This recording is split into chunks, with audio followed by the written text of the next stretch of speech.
দেখতে এখানে বাচ্চা যে মারা গেছে, কিভাবে মারা গেছে এটা দেখে ওরা ফিল নেবে।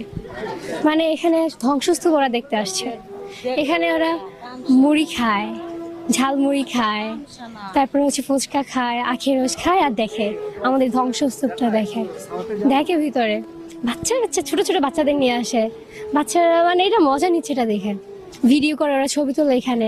তারপর বলে একটু ভিতরে যাইতে দেন, দেখি ভাই কি দেখবেন, এখানে কি আছে, এখানে এখানে ধ্বংসস্তূপ আছে।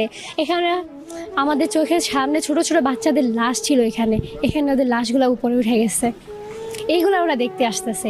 এমনকি যেদিন এই ঘটনাটা ঘটে ওই দিনও মানুষ বলতেছে একটু ভিতরে ঢুকতে দেন দেখি। আরে ভাই এখানে দেখবেনটা কি, এখানে বাচ্চাগুলো পুইরা যেতেছে, ওদের পোড়া দেখবেন, ওরা কিভাবে পুরা লাশ হতেছে ওটা দেখবেন, ওদের সাহায্য করবেন না। আপনারা গাড়ির ভাড়া বাড়ায় দেন, পানির ভাড়া বাড়ায়, পানির দাম বাড়ায় দেন, আর আপনারা আসতেছেন এখানে দেখতে যে কি হইতেছে, ভিতরে কি চলতেছে। এগুলো মজা লাগছে আপনাদের কাছে যে এগুলো প্লিজ যাইতে দেন একটু দেখি। ভিতরে যাইতে পারলাম না, ভিড়ের কারণে যাইতে পারলাম না।